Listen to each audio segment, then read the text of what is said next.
Tatu, ingine.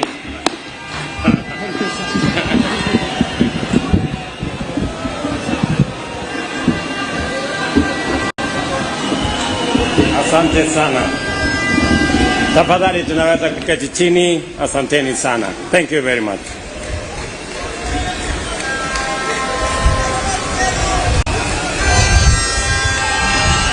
Your Excellency,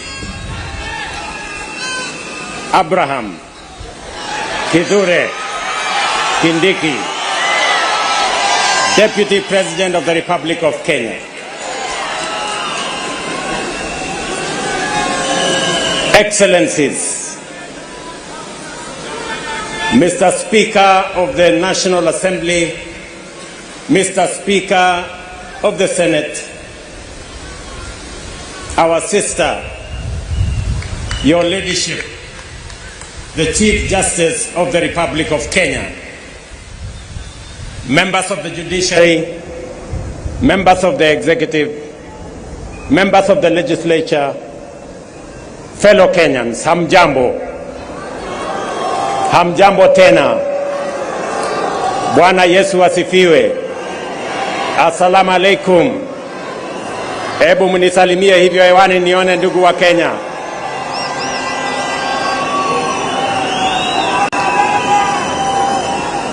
I am proud to witness the swearing in of the Honorable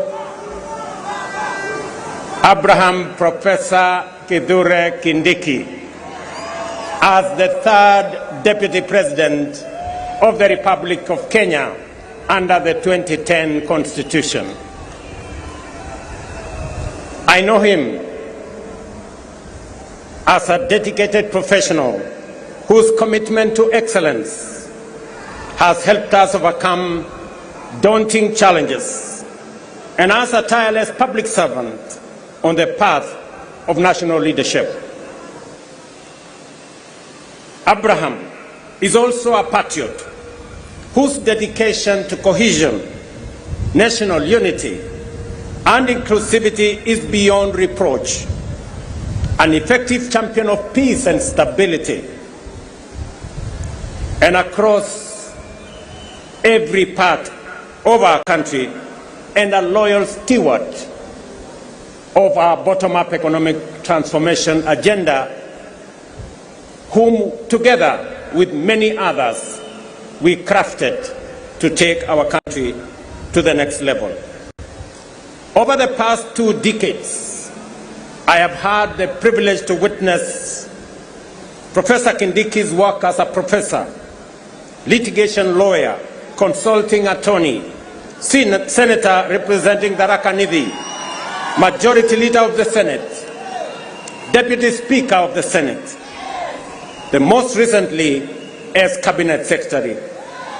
I can confirm that in all these roles, he has demonstrated exceptional dedication, high competence and professionalism, and consistently delivered results beyond expectations. Professor Kindiki is a highly qualified and outstanding scholar, advocate and public servant, whose career has been defined by exemplary achievements which demonstrate his vision for positive change and commitment to high standards of efficiency in the performance of his duties. At this stage of the implementation cycle of our national transformation agenda, the people of Kenya require a patriotic public servant and a consummate champion of our constitutional dispensation, our broad-based national governance framework, and the bottom-up economic transformation agenda to support the cabinet and the presidency in delivering in full and on time. This moment calls for an individual who takes pride in a job well done, and is humble enough to be a loyal servant of the people, and who is selfless enough to reach out and mobilize the entirety of government towards delivering for Kenya, experienced enough to understand the importance of engaging all sectors of our economy to drive transformation and committed enough to serve professionally, with loyalty, and most importantly, with integrity. I am delighted to affirm that our coalition, and indeed our nation, is blessed with many professionals who meet all these criteria. Among them, Abraham Kithure Kindiki stands out for his exceptional qualifications, extensive experience, and wide-ranging accomplishments. I am honored that he is available. He has told me he is ready, and I know he is willing to serve as my deputy. Professor, my young brother, let me call you Abraham K. or Abra K. Welcome to the service of this great nation, Kenya. And let me say this, I have heard you clearly when you took your oath of office and the oath for the due execution of your responsibilities as Deputy President. You have said two fundamental things in your oath. Kenyans were listening. I too was listening. You said that you will serve the people of Kenya and the Republic of Kenya. Abrake, please serve the people of Kenya and the Republic of Kenya. As I told our principal secretaries, as I told our cabinet secretaries, and as I tell every public servant who has a responsibility, who has a duty, who has the honor to serve our nation, let us serve the people of Kenya and the Republic of Kenya.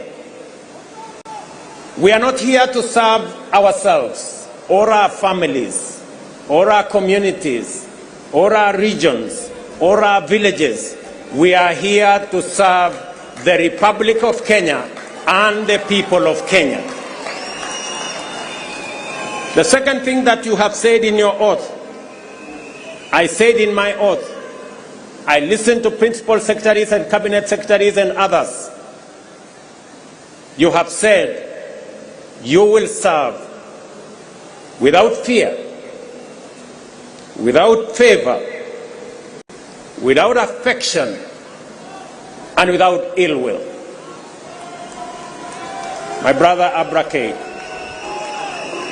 I listened to you. The people of Kenya were listening to you. Serve without bias, without ill will, without favor, without affection, and without fear. So that together, the people of Kenya can know that their public servants, all of us, elected, appointed in different categories, shall know that we have one nation, one country, one people, and we are called upon by the Constitution of Kenya to serve them without bias, without fear, without favor. And let me undertake in this very historic national ceremony to the people of Kenya. And I say this as MCAs listen to me, as members of parliament listen to me, as members of the executive listen to me, those in the judiciary and those in the executive, that the people of Kenya, it doesn't matter. Those who live near our oceans, near our lakes, in our mountains, in our valleys, in our arid and semi-arid areas, they are one people, one great nation called Kenya. And I want to commit, pledge, and undertake that we will serve the people of Kenya equally, And no part of Kenya, no community in Kenya, no section of Kenya, no region of Kenya shall be left behind. We are going to walk together. I say this to our representatives. Every MCA knows that they were never voted by all the people in their ward. Every member of parliament knows the same, that they were never voted by all the people in their constituency. And so does my friends governors. They know that not everybody in their county voted for them. But they also know that they must serve all the people, whether they voted for them or did not vote for them. Professor, you and me have the honor to serve the people of Kenya. And as I have said before, we will serve the people of Kenya equally, those who voted for us and those who did not vote for us. The government of Kenya equally belongs to all the people of the Republic of Kenya. Let me also say the following, because this is a very important occasion. To underwrite that our judiciary works, that our legislature works, and we will make sure that our executive works and serves the people of Kenya. I know that we've gone through a journey, but in this journey, we have affirmed to both ourselves as the people of Kenya, to our friends, and to the international community, we have affirmed that Kenya is a constitutional democracy founded on the firm foundation of the rule of law. We believe in freedom, and we believe in making sure that no Kenyan and none of us is left behind. Today we stand here as a people, united, peaceful, because we are a democracy, we believe in our constitution, we believe in the rule of law, and we are a free people, and we make choices. Let me also say this. To all of us who are public servants, it doesn't matter at what level. To all of us, we are reminded on this very historic day that we serve at the pleasure of the people of Kenya, and we serve under the provisions of the law and the Constitution of the Republic of Kenya. And that none of us, irrespective of the office we hold, is greater than what our Constitution says. We must obey, we must submit to the law and to the Constitution, because that is what makes us a nation. Let me say this as I conclude. We have made stride as a nation. Today, our savings as a percentage of our GDP is growing. We have changed and we have transformed our education system. Today, we have more teachers. We just announced another 20,000 teachers. We have a new funding model that is student-based, which we are refining to make sure that no child in Kenya is left behind. My dear Professor Kindiki, I need your voice. I need your intellect to help me and to help members of our cabinet to profile the things we are doing, to speak to the things that we are doing, I have almost become a lonely voice in the executive, especially in the presidency, speaking about our projects, speaking about our programs, elaborating on what we are doing. You are eloquent, my brother. You are intelligent, my brother. I am confident that you will do that which I have missed for the last 2 years. I know you will.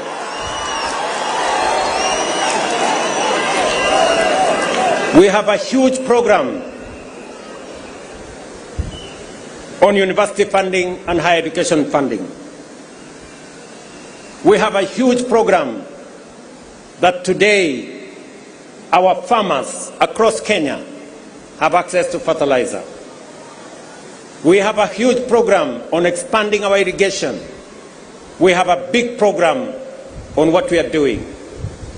We need your voice, and we need the voice of those of us in the executive to provide leadership and to see to it that indeed we achieve what we wrote into our Constitution. Today, as we wrote in our Constitution, Kenya Power has turned around and today is a profitable company. So is KenGen, because of the stewardship that we have put in place. My brother, our manifesto is elaborate. Our manifesto is transformative. We are implementing it page by page, paragraph by paragraph, chapter by chapter, because we have to transform this great nation, and failure is not an option. We must. We have a big program on rural electrification to connect close to 300,000 homes across Kenya. I need your support to the Ministry of Energy, who are doing a wonderful job in that exercise. We have a big program on markets across Kenya. We have a big program on housing across Kenya. Today, we have 160,000 people working in a housing program. By December, actually next month, we will begin to hand over the first 1,000 houses under our program, under the program that will make ordinary people, Mama Mboga and Boda Boda, pay 3,000 shillings every year and access housing in the Republic of Kenya. My brother, let me tell you, our universal health coverage is underway, with a bit of challenge initially, but now we are moving. And I want to tell the people of Kenya, we are going to transform this nation, and we have the team. And Professor, welcome to the team that is going to transform Kenya into a great nation that is going to make every Kenyan proud. Let me conclude by saying we have what it takes to transform the Republic of Kenya. And I am committed to making sure that whatever it takes, whatever decisions that have to be made, we will make them so that our nation can truly be transformed. As I talk to you, 10,000 young people are now engaged in climate works in Nairobi. We intend to take that in the next few months into 40 and 50,000 young people. And I commit to the people of the great city of Nairobi that we are going to clean the Nairobi River, and we are going to transform it into a better, different causeway as we transform the city in the sun, the headquarters of the environment in the world, where we have UNEP in Nairobi. We're also going to roll out the program that will make sure that we tap into the private sector and make sure that we can work through public and private partnership to make sure that we roll out some of the urgent, important programs that are important for the transformation of our nation.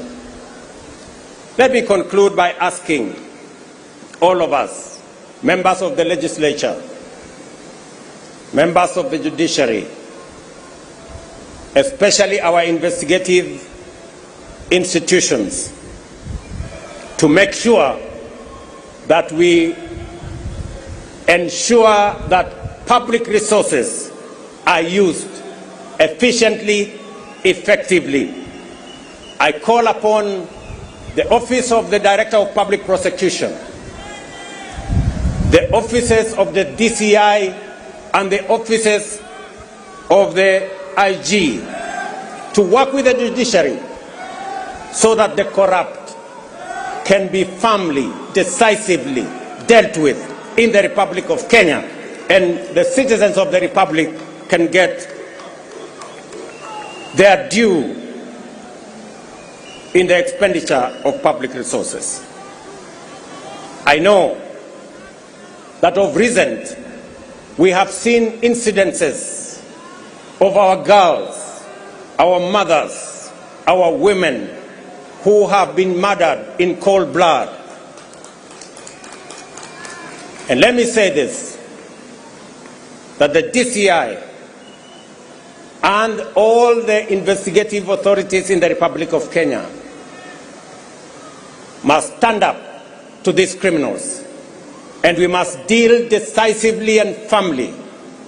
And I want to ask us as a society to be careful with strangers, to be careful with people who lure our girls, our women into situations that compromise their security. But we must be on the lookout, all of us as a nation. This is yet another moment.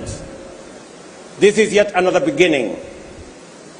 And I am confident that we are going to take Kenya to the next level.